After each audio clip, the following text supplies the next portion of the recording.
Ahoy Prague, how are you? Hey, we only say that on boats in Australia, so already superior Czech thinking. Say ahoy on the land and on the sea. It's better. It's lovely to be here. I have an hour. I will try and make it interesting, and then we'll have some questions. So, I have some Czech data, but I'm going to start with some Australian data, because I do not have this data for the Czech Republic or anywhere else. It's special data. It comes from Morgan Stanley. Morgan Stanley don't often do media research, but this year they did a special analysis of 50 years of advertising spending.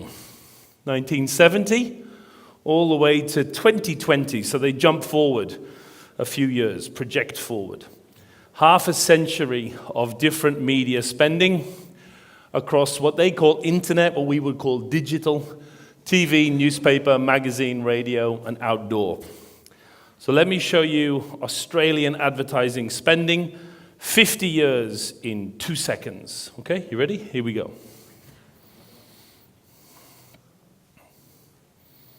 Oh, fuck. All right. As we say in Australia, fuck.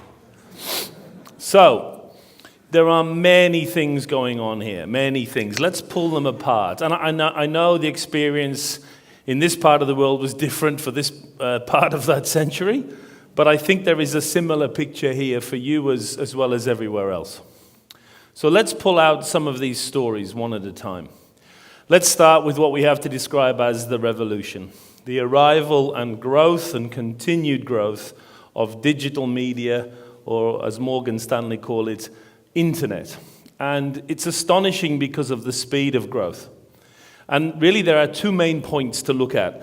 The first point is 2000, which is when Google started selling search advertising, so less than 20 years ago. And the second point is just over 10 years ago, only a decade ago, when Facebook for the first time launched advertising on its site. We're only talking 10 years. I'm particularly interested in the Facebook moment. Yeah, it's an astonishing, very important day in the history of marketing. A very young Mark Zuckerberg, he wasn't even 30, he wasn't even 25, invited all the big advertisers and agencies to New York City, and he told them it was the start of a revolution. And what he said to them that day in New York City was, Facebook ads represent a completely new way of advertising. For the last 100 years, media has been pushed out to people. But now marketers are going to be part of the conversation. Remember? Most of you were part of this bullshit. Do you remember? We're going to start having conversations with our toilet paper and with our toothpaste, yeah? And the bad old days of advertising were over. No more pushing, no more clutter, no more targeting. Remember? It was a new era. Now we were going to have dialogue between brands and consumers. Collaboration, organic discussions would take place. Brands would be your friends, yes? Customers don't want ads. They want a conversation with their cornflakes, yes? And of course, this turned out to be total fucking horseshit, yeah? All of that was just bullshit. You all fell for it, but it was total bullshit, right? It was the same shit that we've been doing for the last 70 years, just done in a different fashion. In fact, you can argue much worse.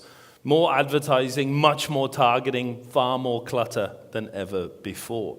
It's not to say Facebook isn't a wonderful advertising system. It is. But it was sold to you and you fell for it. And that's an important point. You believed the bullshit. Everybody did. Yeah? The greatest bait and switch in the history of marketing. So, an extraordinary moment. Now, what proportion of the internet or digital media is going to these two companies? We refer to them as the digital duopoly. Is that fair? Well, I think the best estimate to say how much of that money goes to these two companies probably comes from Group M, the world's biggest media agency.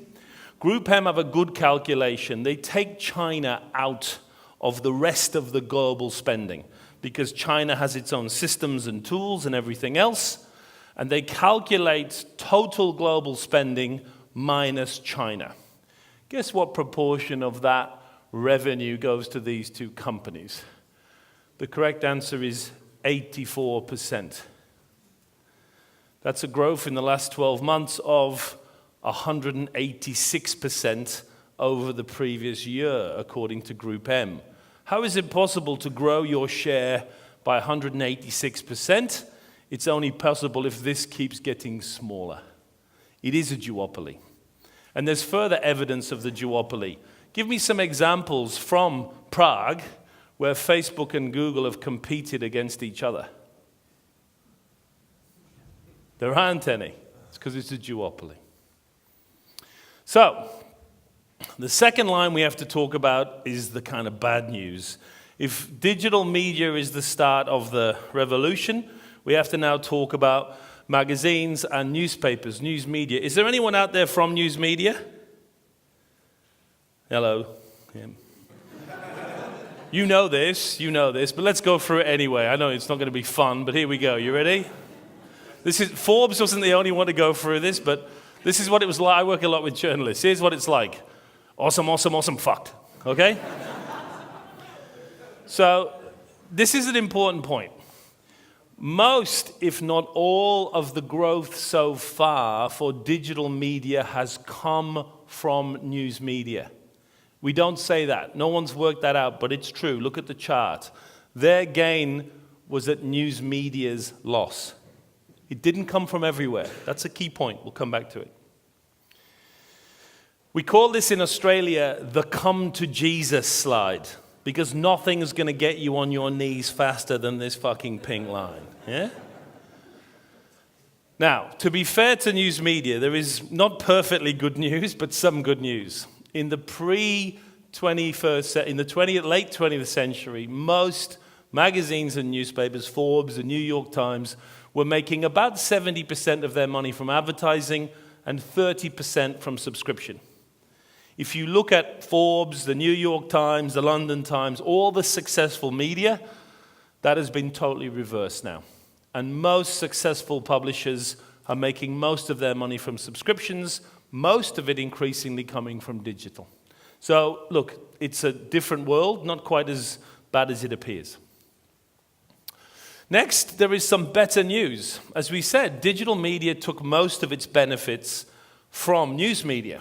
So there's a couple of stories here which are business as usual, specifically radio and outdoor. We don't talk about this enough either. Neither media in any country I have ever looked at has done anything other than grow at a very gradual pace, even through the arrival of the digital duopoly. Both outdoor and radio are vibrant, successful businesses that have not lost share to digital. And the reason for that is partly that they're in good shape, and partly because they are digital media. The whole concept of digital media makes no sense anymore, because everything is now digital. News media, in most cases, is making more money from digital than print. In most countries, including here, you'll find that around the major metro areas, around 70% of all outdoor media is digital, no longer print. Similarly, radio is now mostly more digital than broadcast. In May this year, in the UK, was the first month that radio was delivered more on digital platforms than over broadcast platforms. It's now officially a digital medium. So not only are these two media in good shape, they're actually digital media. We should have them in the red line. And so that brings us to TV, the reason why we're here. So, as you all know, TV is dying. It's on its last legs. Ignore what that silly English woman just told you. That's bullshit. It's fucked. It's fucked. Look.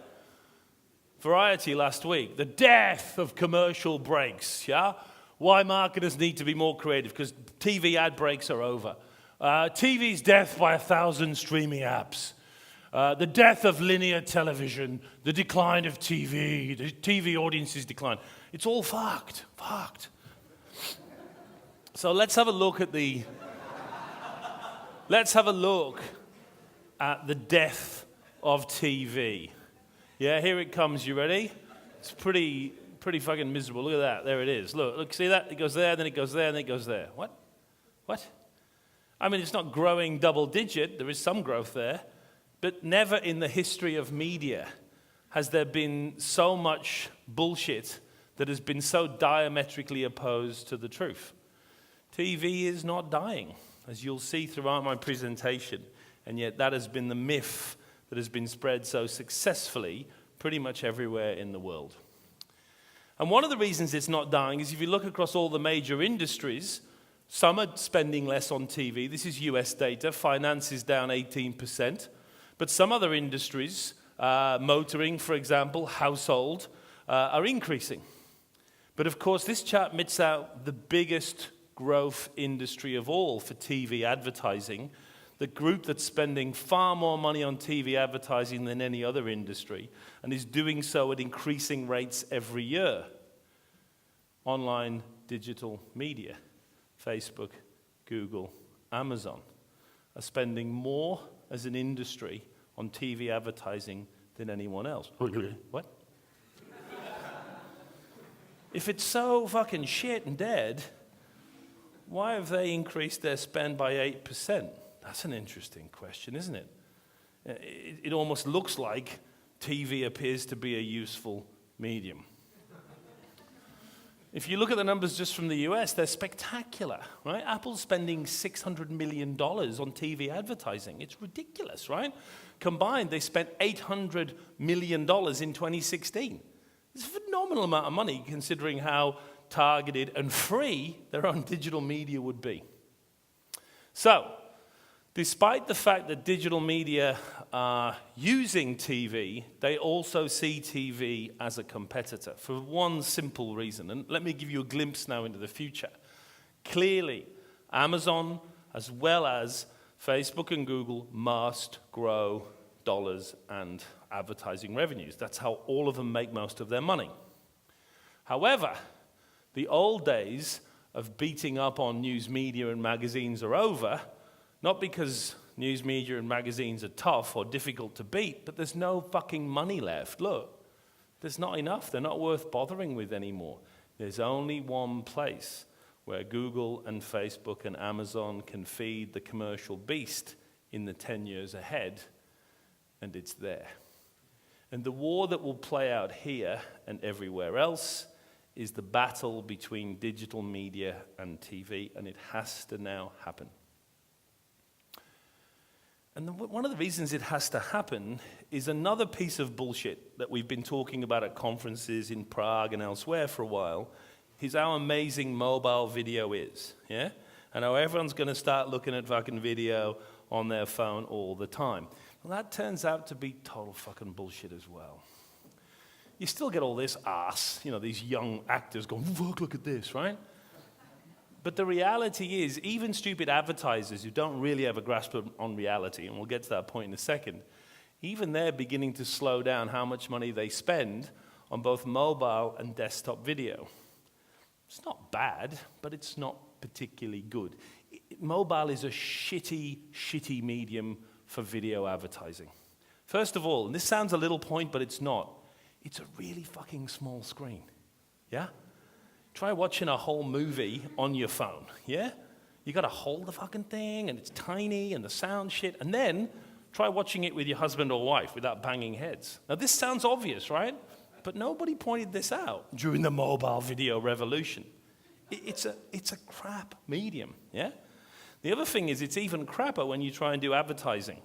Because by definition, if I'm watching something and advertising comes on, I can do all this shit with my thumb, or even better, I can just do this. Yeah? The avoidability of it is spectacular. Again, it's not a bad medium, but it's not the revolution that we were told it was.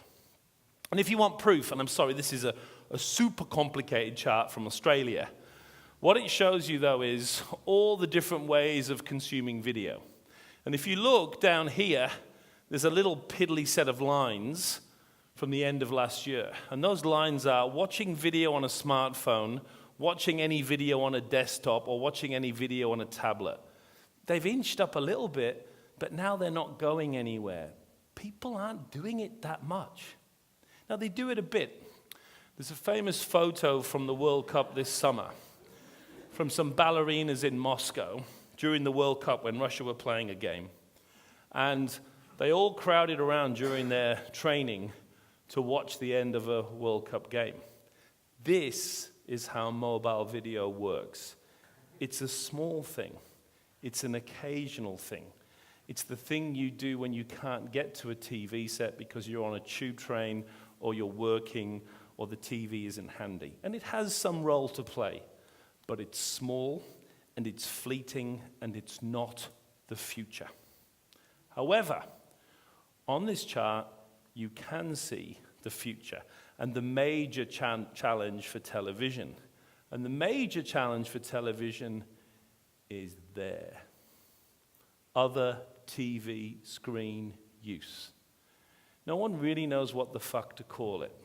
And that continues to be an issue. All the shit we do on a television that isn't television. Yeah? TV that isn't TV. I think connected TV is probably the general name for it while we go through this stumbling 4 or 5 year period. But this is the game. The non-TV stuff on TV. Not the channels, but all the other shit you can watch on your TV set. And so that takes me to a key point.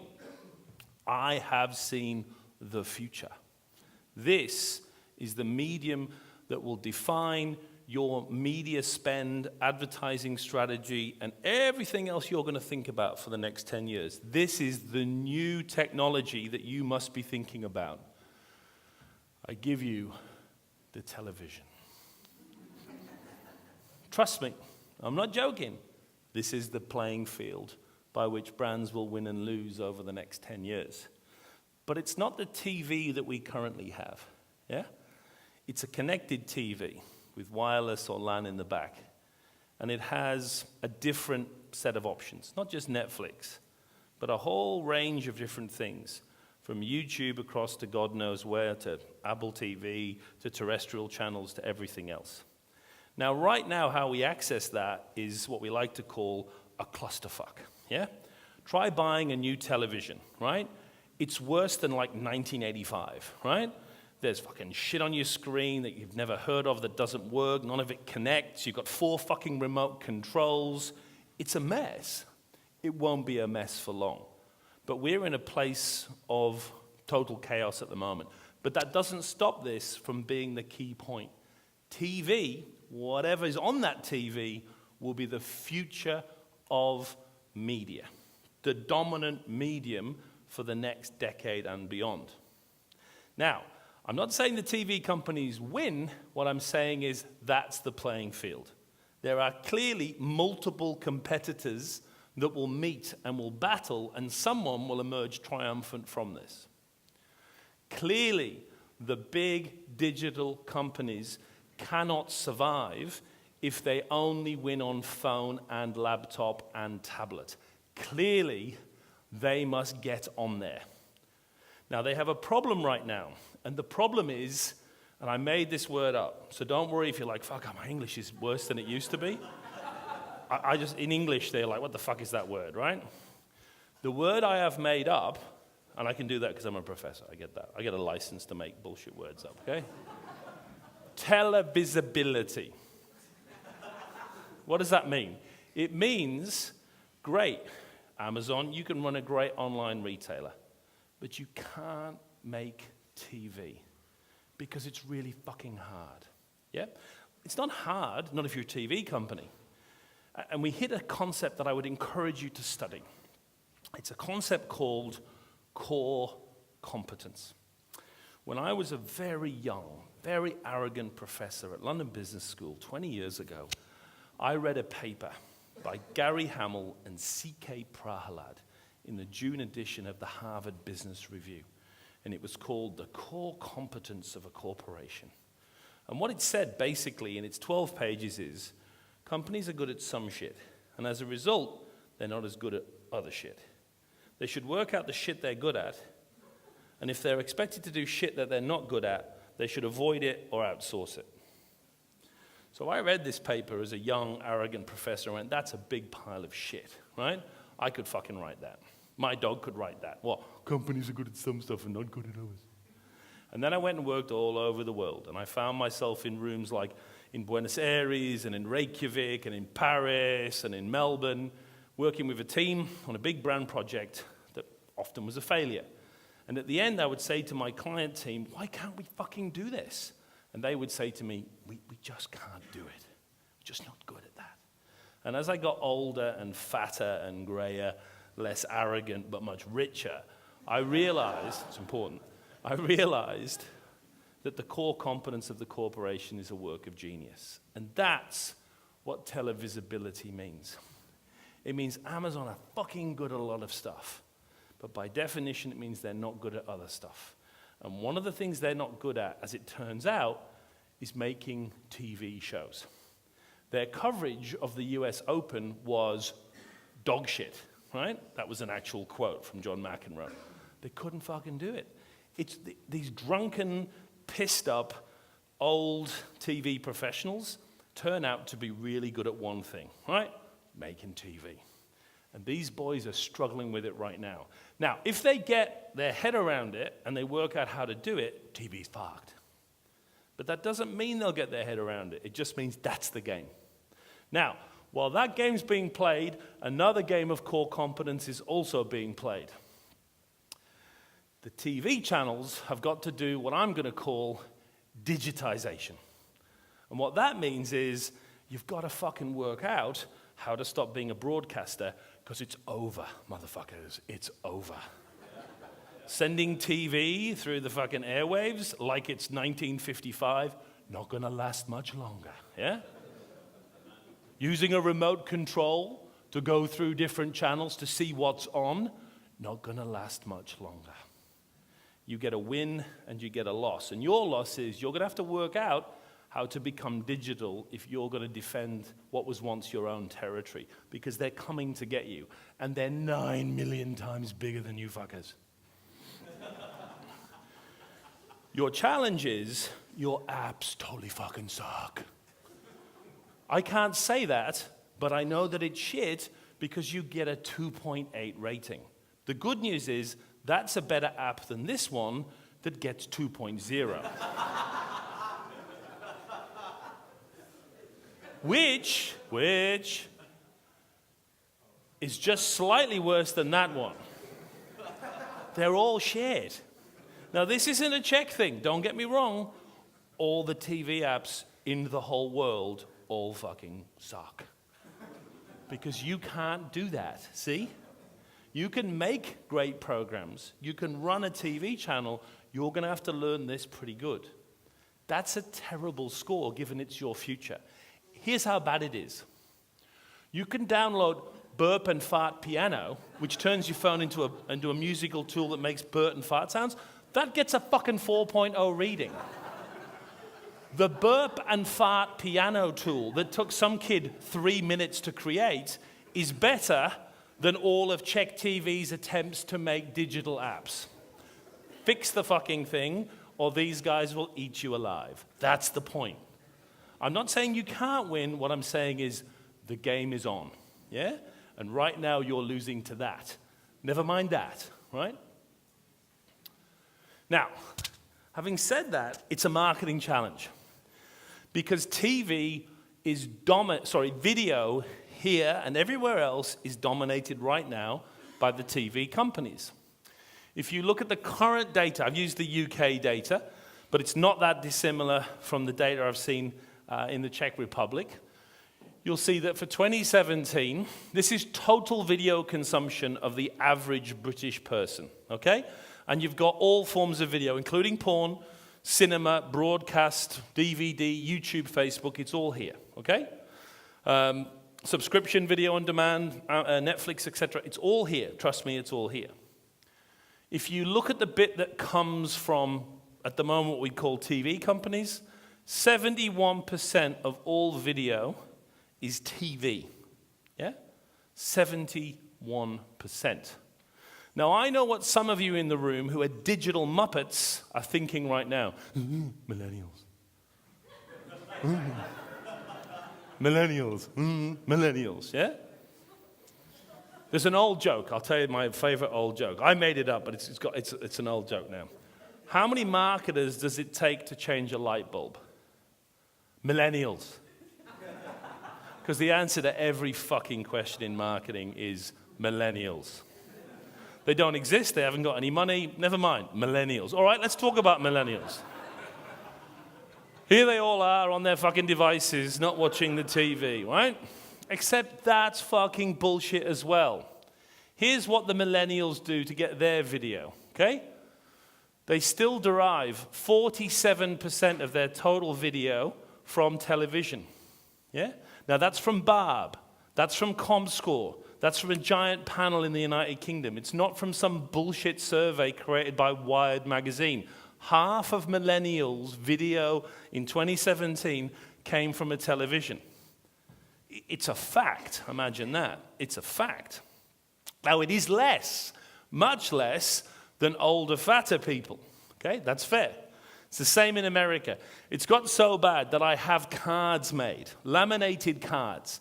So when I talk about TV, my students are all 28, 29 MBA students. They go, no one watches TV anymore. I give out the fucking cards, okay? This is what the card says. It's a laminated card. It's a get-out-of-jail-free card because I'm sick of fucking telling them, right? This is data that came out of Media Post this year, okay? On average, and I'd like you to read along with me, on average, in any given minute, the ad-supported multi-screen TV 18 to 34 millennial audience is 6 times larger than Facebook and 2 times larger than YouTube. For example, in July 2017, all traditional ad-supported TV and their online digital platforms pulled in an average per minute audience of 18 to 34 viewers of 5.9 million. At the same time, per minute audience, YouTube is 2.7, Facebook 1.1, Instagram 600,000, Snapchat 500,000, and Twitter 79,000. Now that's millennials. The broader audience, it's much, much bigger. But just for millennials, let's be clear, with facts that come again from Nielsen and from ComScore. No closed gardens. For millennials, their dominant source of video is TV, period. Now, they do watch less TV. The current Czech estimates say that millennials on average consume 1 hour, 28 minutes of TV per day on average. Now, that's a lot less than older people. But again, people make a big mistake. They assume these guys are going to stay millennials forever, right? It's not fucking true. We know what happens. You know what happens. It's already fucking happened to you. And me. When I was young, athletic, drinking a lot, having sex with numerous different women, not at the same time, but in pretty close succession, right? I didn't watch any fucking TV either, right? Because I could play sport, get drunk, and have sex with numerous different women. What the fuck would I be doing watching TV? But then I got old. I got a proper job, which stopped me having sex and getting drunk. Not completely, but much less than I wanted to. You know, that's you, by the way, right? That's fucking you. You now work too hard, so you sit in front of the TV more, not because you're not, it'll happen to millennials too. They'll get a job, and they'll be knackered, right? And they'll watch more TV. And then comes the fucking apocalypse. Total wipeout, right? At that point, according to this year's Czech data, you watch 3 hours of TV a day because there's nothing else to do, right? There's nothing else to do. What I'm trying to say to you, and I have a PhD, so it's complex, follow me, right? Fucked, right? Incredibly fucked. TV. They won't stay cool and thin for long. They're going to get fucked. And when they get fucked, they're going to sit on a sofa, go, I'm fucked, and they're going to put the television on.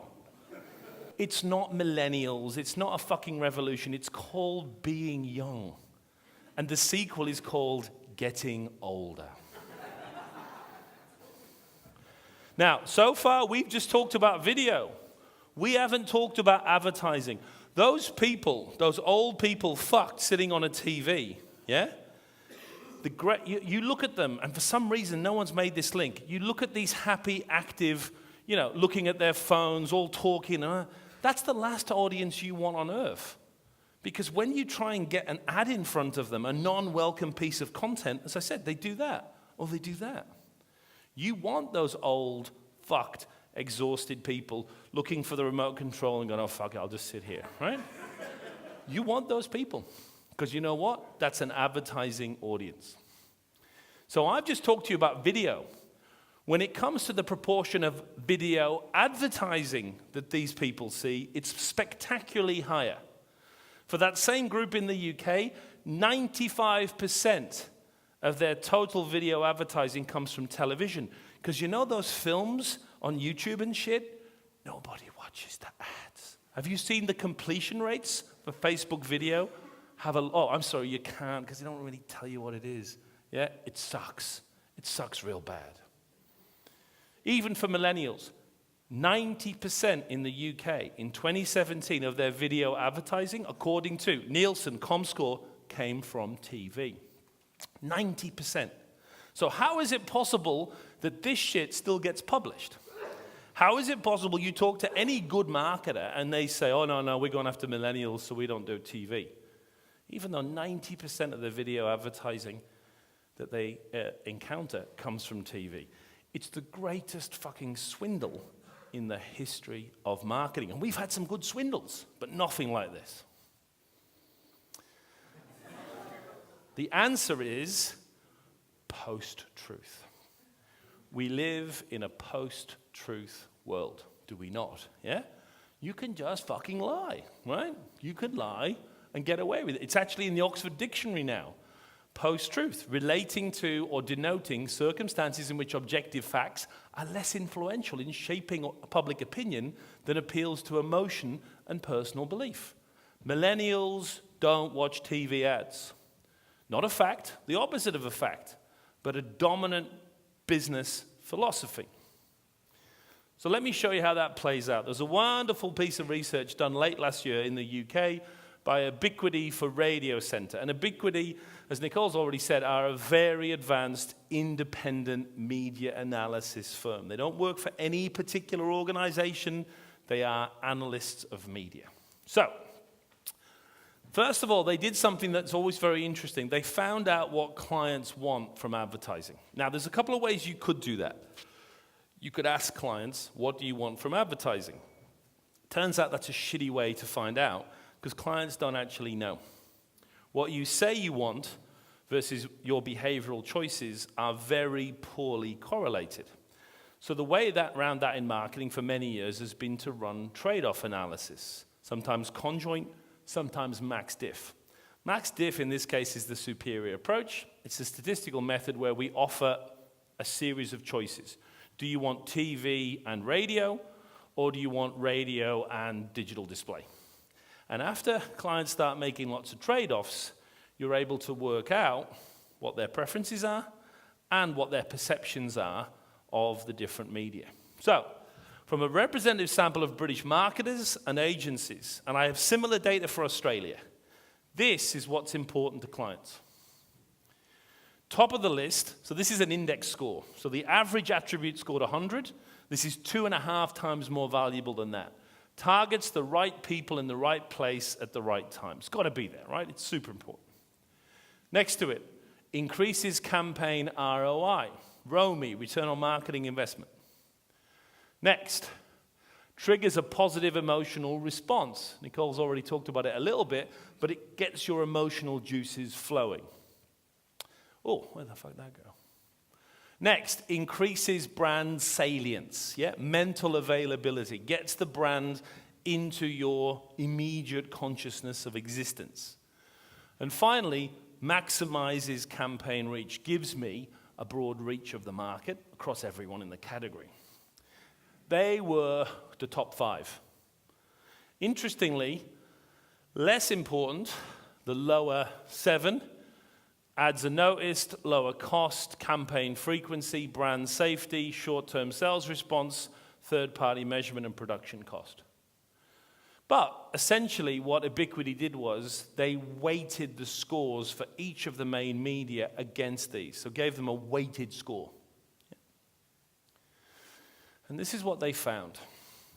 So first of all, this is what advertisers and agencies said were the best media on that weighted distribution. TV did finish top, but not that far ahead of online video and then social media. They're the top three in the mindset of marketers and agencies.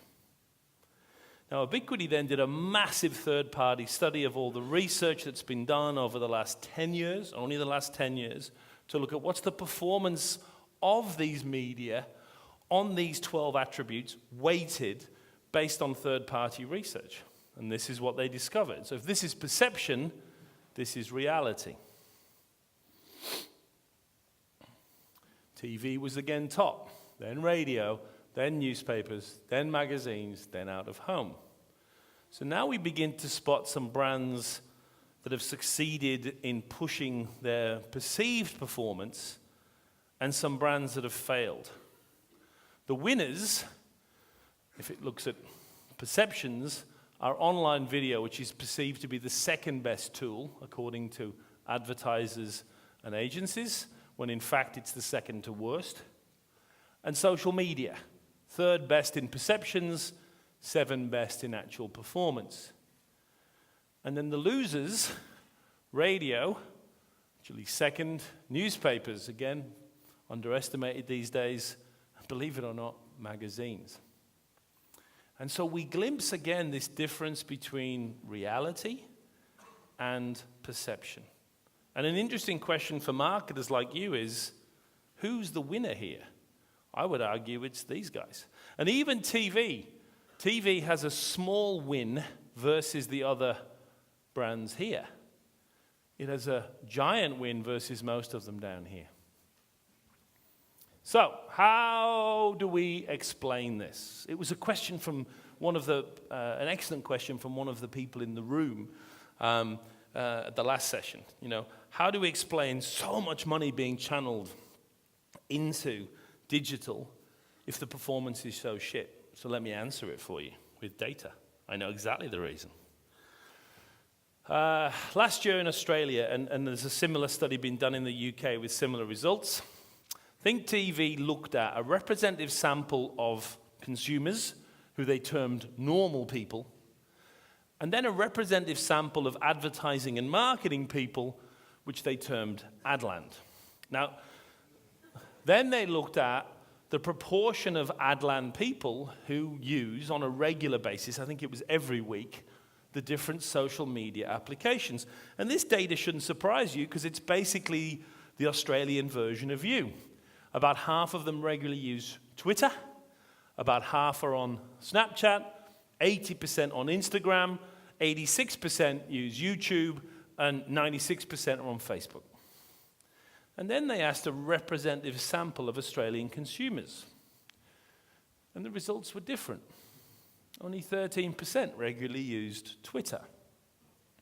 25%, 33%, 61%, 79%.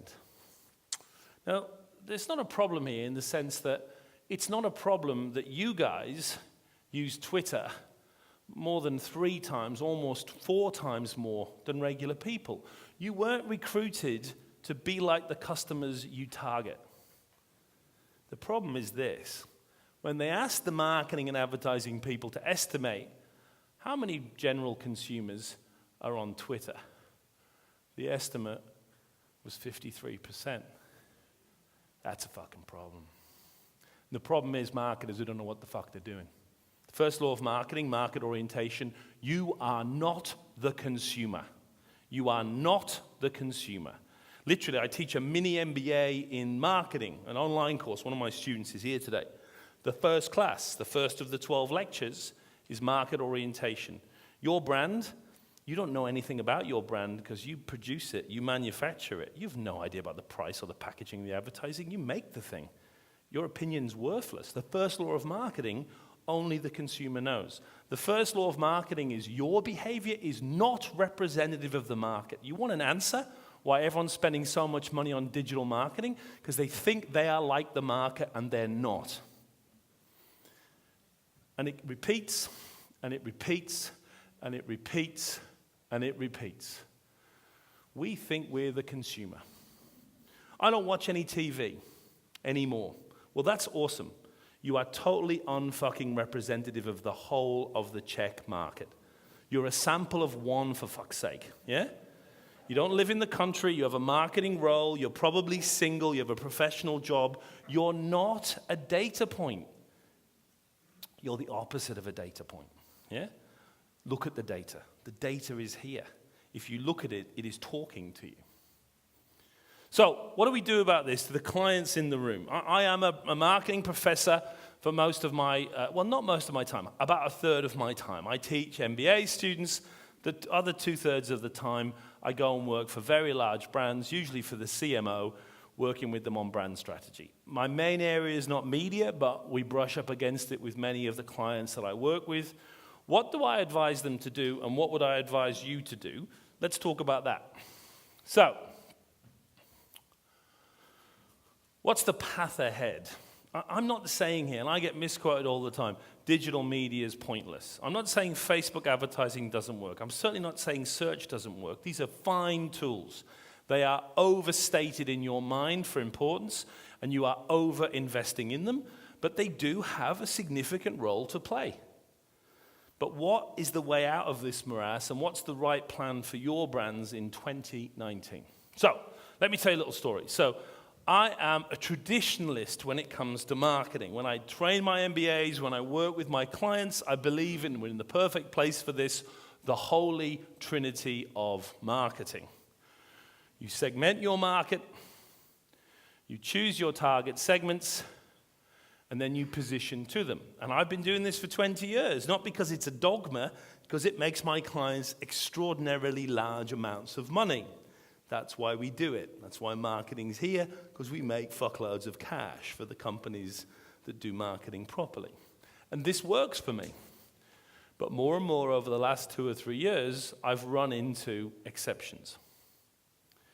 People like Bruce McCall, who used to be the CMO at Mars. That's a big job. 2 years ago, he said, I'm not a great believer in targeting. Our target is about 7 billion people sitting on this planet. That's the opposite of targeting. That's mass marketing. Mark Pritchard, the most important marketer in the world, the chief brand officer at P&G last year. We targeted too much, and we went too narrow. And now we're looking at what is the best way to get the most reach, but also the best precision. This is the head of marketing at P&G saying, we're going after a broader, non-targeted group. Now, the reason these two marketers and many others are reducing their interest in target is because of this Professor Byron Sharp. Byron Sharp. My arch nemesis. The dark lord of penetration. Yeah? He follows me like a specter wherever I go. Yeah? Filled with his non-targeting dogma. In his very famous, incredibly successful book, Byron Sharp, How Brands Grow, he talks about sophisticated mass marketing. Sophisticated mass marketing doesn't mean targeting everyone, nor does it mean treating everyone the same. It means understanding the heterogeneity in your market and then catering for only the differences that matter in order to maximize reach while not eliminating the benefits of scale. It doesn't make any fucking sense. That's not the point. The point is marketers have read the book and gone, ba-boom, open the cannon, let's go after every motherfucker in the category. Because that's deep down what I really want to do. And this professor has written a book I haven't really read, telling me to do that. And so targeting has become, for you and for every other marketer on the planet, a much more debated concept. We began with Henry Ford and the idea that go after everyone and offer them the same black car. I'm quite traditional in this respect.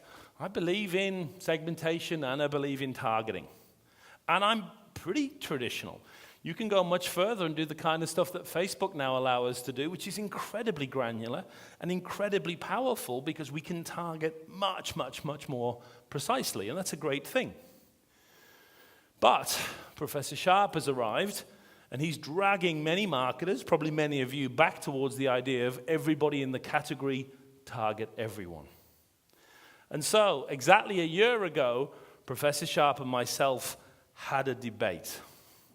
At the Festival of Marketing, we had a rumble at the Festival of Marketing. And it was designed to get people to come to the Festival of Marketing. It worked. 4,500 people came. And it was the final session of the Festival of Marketing. And everyone was a bit worried that we would, be a little bit friendly and respectful for about a minute until we started. And then it was clear there was nothing to fucking worry about. And we went massively at each other for the next 90 minutes. Now, it wouldn't be fair for me to talk about who won that debate or what the outcome was. I smashed him. But we had... it isn't fair. It isn't fair, okay? I mean, it was a fair thing. I mean, I smashed him, but it's not fair to talk about it, okay? I mean, it's kind of a crushing victory when you think about it. I mean, I don't want to go on about it, but I mean, that's fucking gigantic. I mean, that's huge. Anyway, I don't want to talk about that. Unless anyone has a question about the numbers, we can talk about it later. Who really won that debate then? And the answer is it targeting, going after specific segments, or is it mass, going after everyone in the category? I think the right answer to that is these two boys. Nicole's already talked about them. Peter Field and Les Binet. They are the future. Their time has come. They're very old men. They were old when I was young, and I'm old. But their time is about to come. Yeah? They are the most important thinkers in marketing in the world now. I'm certain of that fact. And their book, The Long and the Short of It, will become the future of our planning systems. Here's 2 minutes from these two boys talking briefly about the long and the short of it. It's the start of something I'll talk about in a minute, about how both Byron and myself are half right and half wrong. There's been a shift of emphasis, much more interest in short-term or real-time evaluation, on focusing on sort of what drives effectiveness today, or yesterday, as opposed to, where's our brand going over the last year or 2 years or so. So very much more sort of short-termism, if you like. And there's a good side to that, but I think we're in danger of losing sight of the importance of long-term evaluation. That's one of the things that was kind of motivating the book that we wrote, really, was to re-emphasize the importance of long-term. I mean, there is this huge misconception, growing misconception in the business world at the moment that if we can just keep achieving short-term success, if we can just have one good quarter after another, that somehow that will add up to long-term success. And that, of course, turns out to be fundamentally untrue. And that's what the analysis we've been working on has demonstrated. But also I think it's becoming a generally appreciated or generally understood issue in business, that if you run businesses for the short term, then by and large they underachieve in the long term, in more ways than simply marketing. What we see in our data and in also data from other forms of research is that a big part of the effect of advertising doesn't come today or tomorrow or next week. It comes over the next sort of couple of years.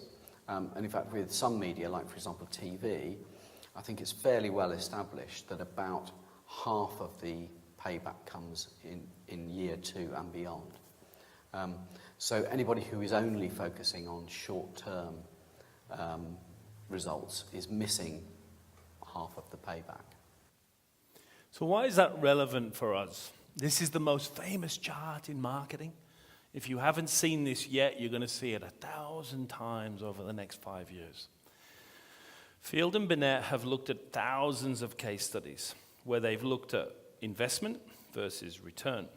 And they've measured the sales uplift that happens as a result of a campaign, and how long it takes to achieve the sales uplift. Now, when they look at short-term sales activation, so these are shorter-term, 6 to 12-month tactical campaigns with a square aim at increasing sales in the short term, and only that, what they see is initially it has an effect, and then, of course, it begins to fade away again.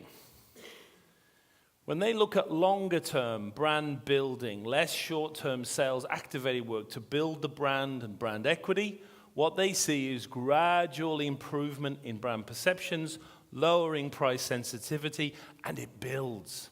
It builds over many years. Now, the point that Field and Burnett make, which is quite subtle, is if you take a short-term view, 6 or 12 months, it always looks like shorter-term, bottom-of-the-funnel promotional stuff, digital media, is going to give you the better response, because in 6 to 12 months it will. But you won't get anywhere eventually. It's only when you look into 12, 24, 36 months that the value of long-term planning and long-term brand building becomes apparent. Now, that doesn't mean do the blue and don't do the red. The reality is you need both. There is no long-term without short-term. But that's not the problem here and elsewhere. The problem isn't the red line. Most of you don't have a fucking blue line. Yeah? You don't have a plan beyond the next 2 or 3 years. And you don't have it because everything has become short-term. To put it another way, your market, your brand is a tree. And you have to water the tree in order to pick the fruit. And you need to do both. As this decade has moved on, the watering of long-term brand building has reduced, but your short-term picking of fruit of sales has increased until you're starting to run out of fruit. Come back to that famous report I told you about earlier and look at these top 5 most important factors. Look at them again and you'll notice something. There's the short of it and there's the long of it together. Yeah? The short of it, targeting the right people at the right time and increasing campaign ROI. The long of it, emotional response, brand salience, broader reach. You need to do both, but we tend to focus more on this. Now, this is the important point for you. When Field and Burnett look at the best mix of long and short term, they reach the magic threshold here, meaning 60-40. 60% of your media budget should be spent on long-term, emotional, brand-building stuff, and 40% should be spent on shorter-term activation. It's not one or the other, but the balance is all out of kilter. 60% of your budget, long-term brand building, 40% on short-term activation. Now, more recently, this year, they've suggested that depending on the business you're in, if you're in more repeat purchase, low involvement, small brand, probably the figure hovers around 50-50. But if you're in the business of high involvement, high innovation, big brand stuff, you actually should be beyond 70%. One of the clients I work with in Australia, we set it at 75-25. So pick your own threshold. But the long and the short together are essential, and many of you are just short. Now, here's my key point. When you look at the short-termism, when Field and Burnett study that, what's the best targeting approach for getting short-term activation? Do you target customers, non-customers, or do you actually go after both? When they analyze hundreds of case studies, the best return comes from tight targeting of existing customer segments. You want to segment, target, and position for short-term activation. But when they look at the long-term brand building stuff and they ask the same question, the best return comes from going after literally everyone, non-customers, the whole market. So, back to my debate.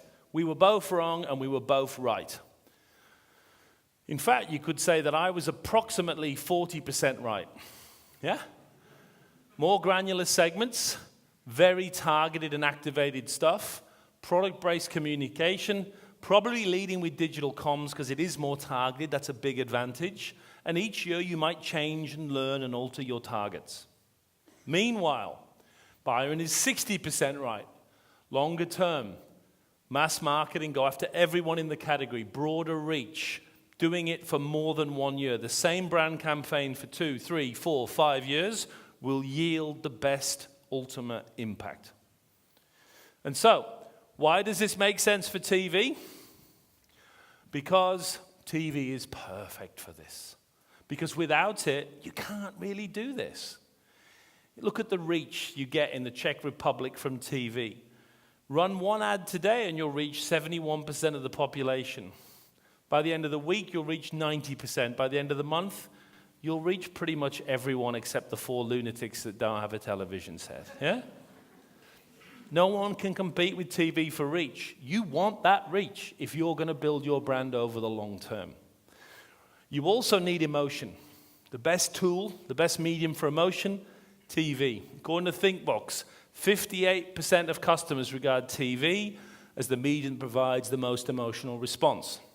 The combination of reach, long-term emotional impact makes TV the ideal tool for the long of it. So, short-term activation, there are good tools. Long-term brand building, there are also good tools.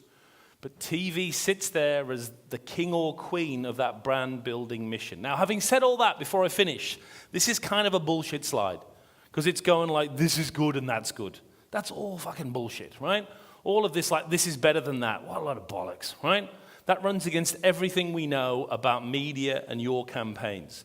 The reality is there isn't one best tool. Fuck, I'm getting paid to be here by the TV people. I wouldn't spend all my money on TV. I would spend a lot of it, but I wouldn't spend all of it on TV. It would be fucking suicide. This debate about digital and traditional, what a crock of shit. First of all, there's no such thing as non-digital anymore. And second, who fucking cares whether it's digital or traditional? What are the best tools to build your brand?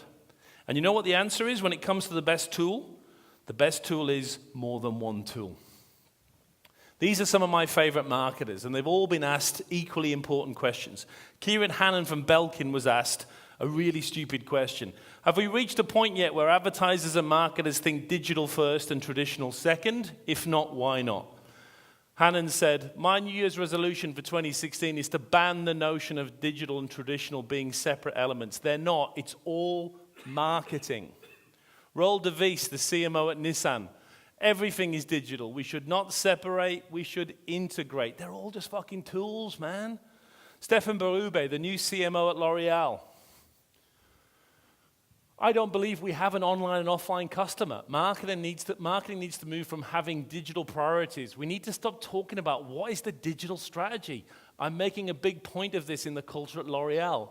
I always smile when agencies claim they're doing digital. Honestly, maybe that was good in 2010, but in 2017, they should claim they just do marketing. What the fuck is a digital marketer anymore? It's all digital. Just call it marketing. That's what it is. Outdoor, radio, TV, they're all digital.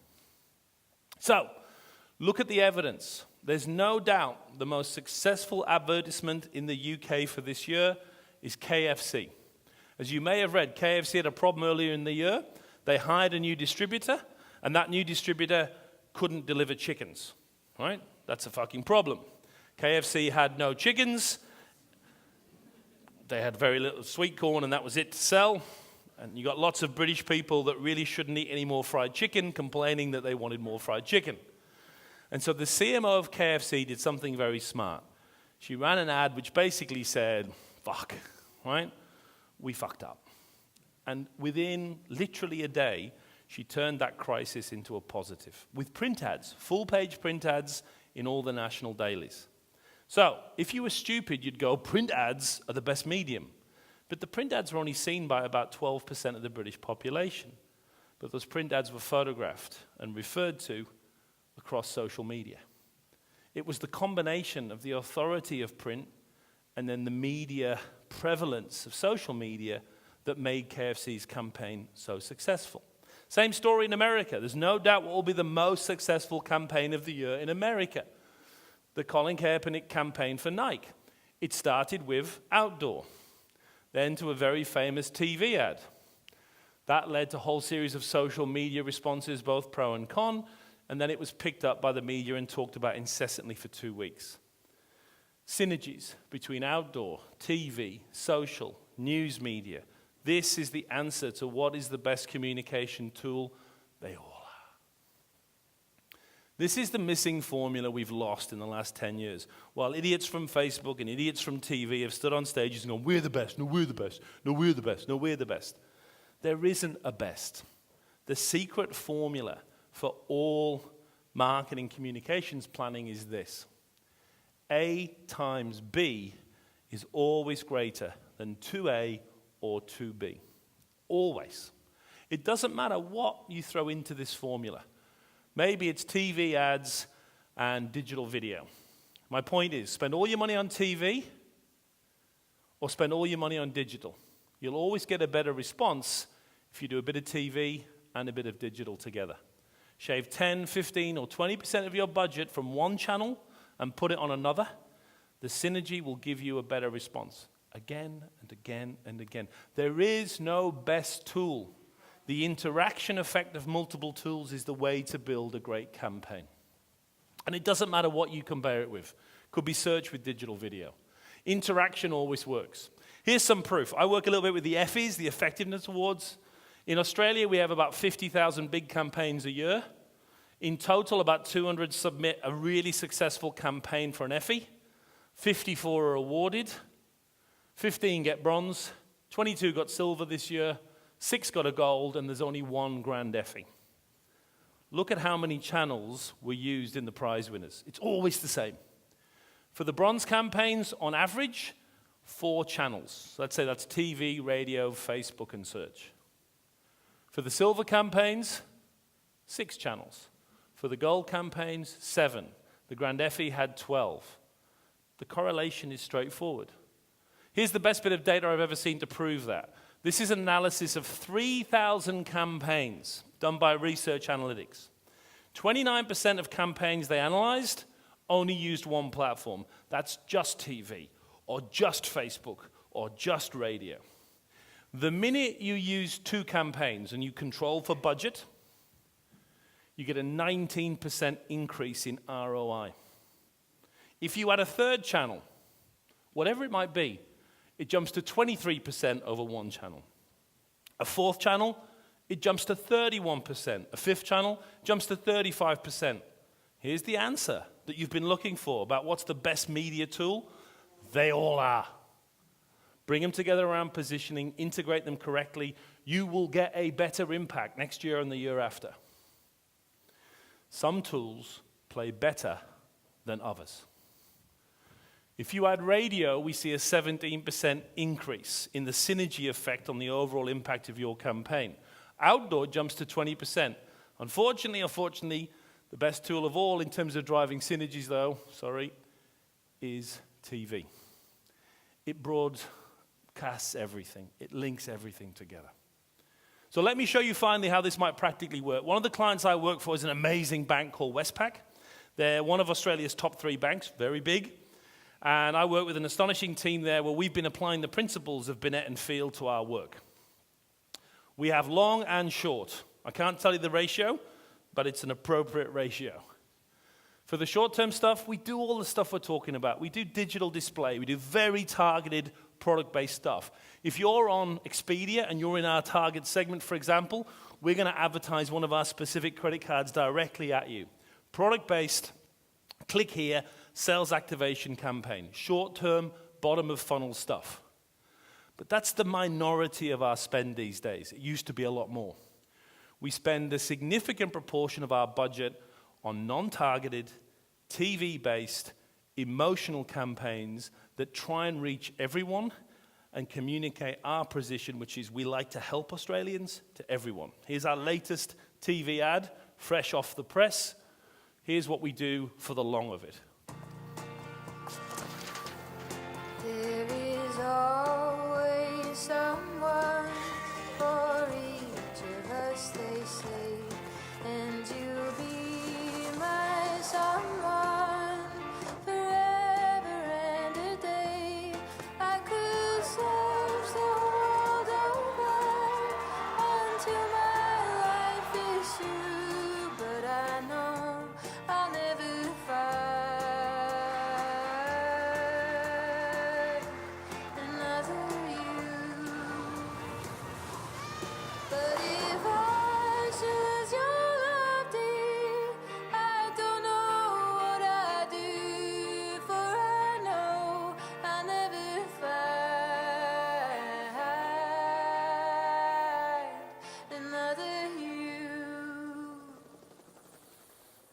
It's an award-winning campaign, and everyone keeps saying, but what are you selling? And the answer is, we're not. We sell here in the short of it. We build brand emotionally with the long of it. It's working. In summary, it has been a hell of a decade. We have seen changes in the last 10 years greater than anything we saw in the previous 25.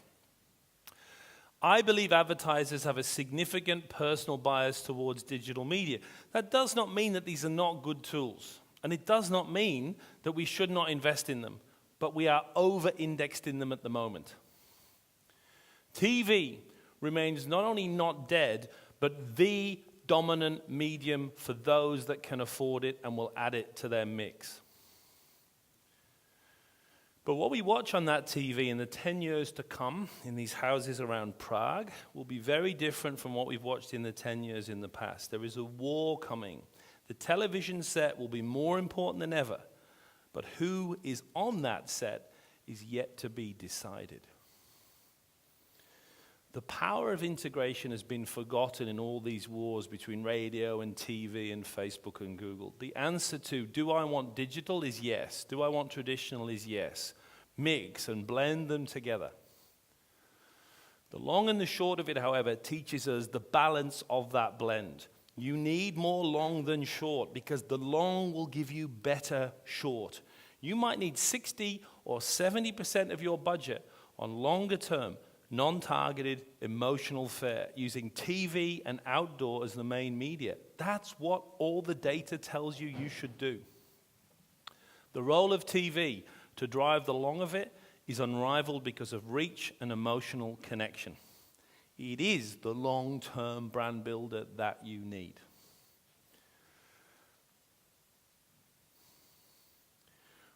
We've talked a lot about the last 10 years. We now have to think about the future. Who really fucking cares about the last 50 years? The real question is what's going to happen in the next 10. And the possibilities are fantastic. Thank you.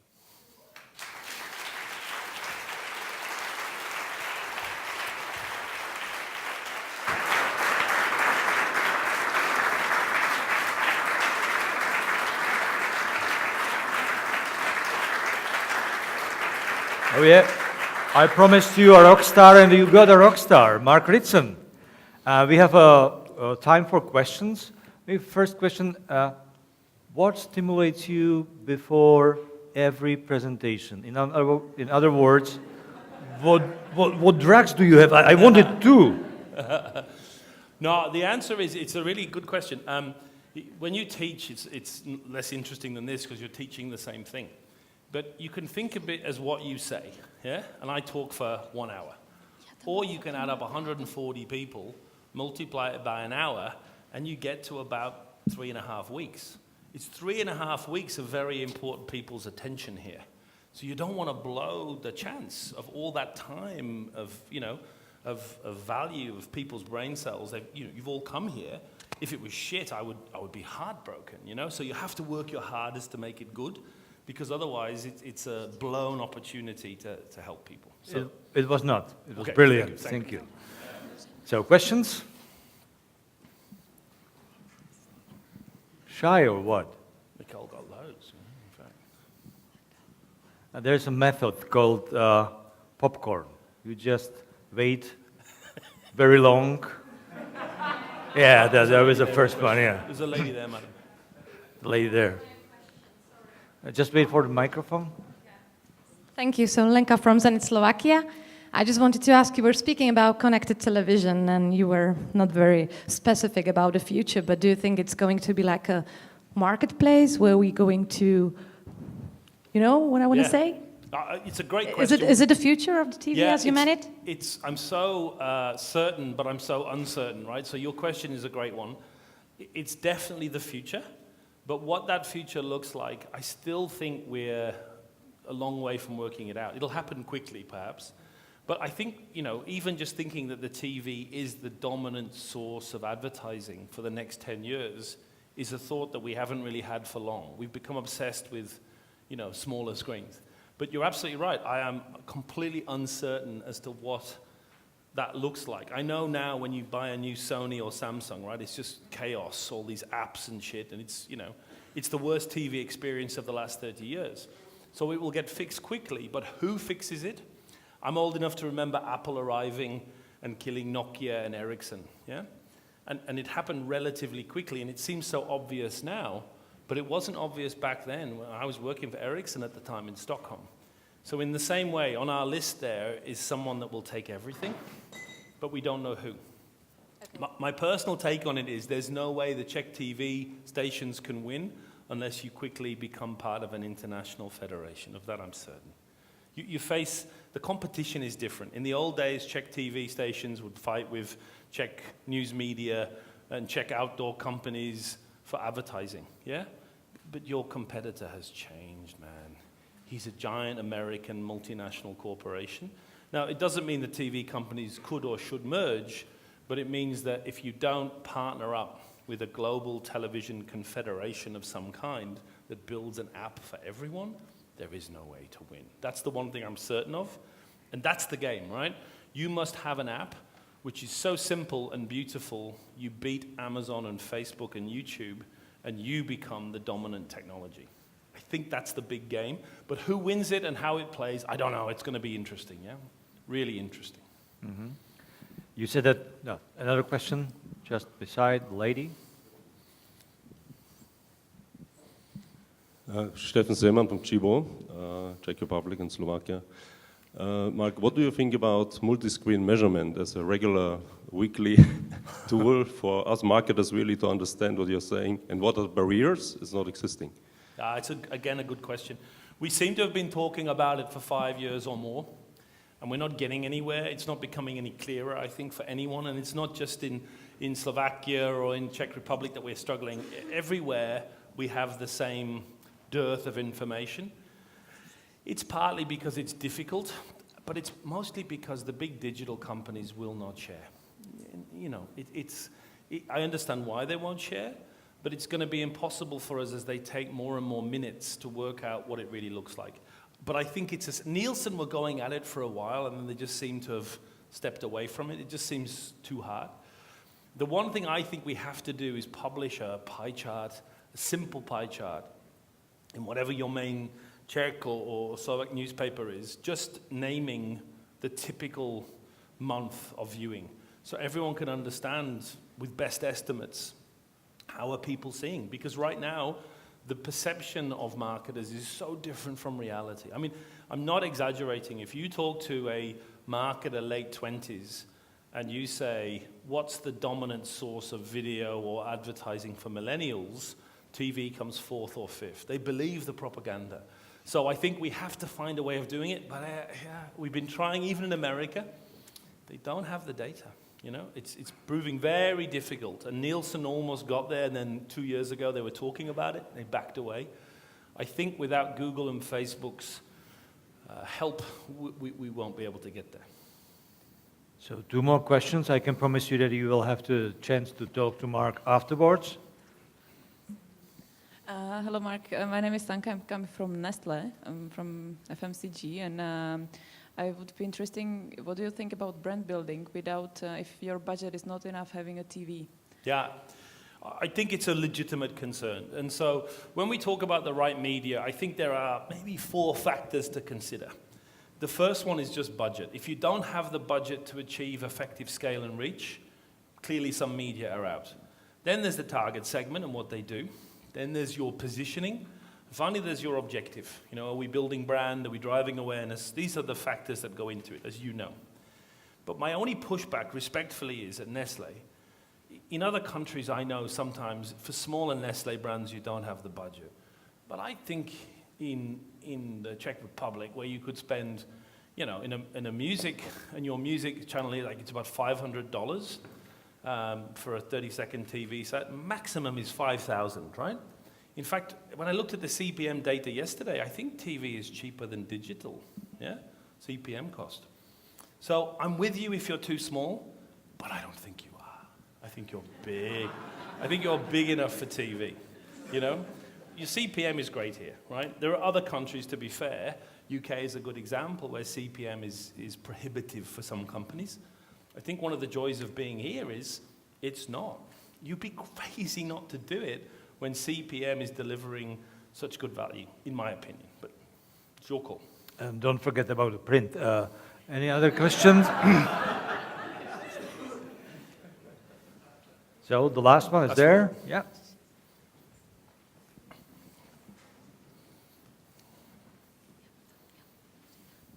Hello, Lenka, FMCG again.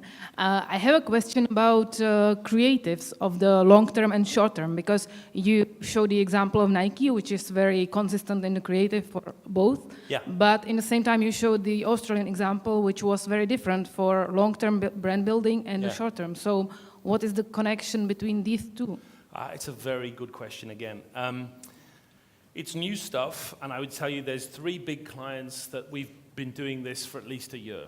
And I can only tell you what we've learned, which you may find something different as you go on the journey. I think I'm increasingly of the mind that you probably want different agencies for the long and the short. Because when I've looked at examples with clients where they've worked with one agency to do both, they seem to do one or the other very well. They're either bofu or tofu, as we say, top of funnel or bottom of funnel thinkers.